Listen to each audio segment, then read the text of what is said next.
रामचन्द्राय जनकराजचामनोहराय मामकाभीष्टदाय महितमङ्गलम्।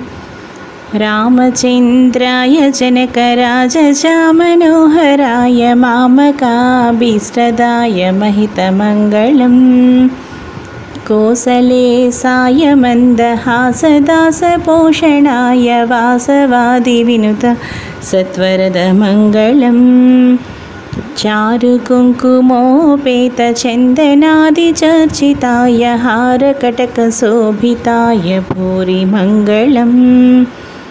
ललितरत्नकुण्डलाय तुलसीवनमालिकाय जलजसदृशदेहाय चारुमङ्गलम्। देवकीसुपुत्राय देवदेवोत्तमाय चापजातगुरुवराय भव्यमङ्गलम्।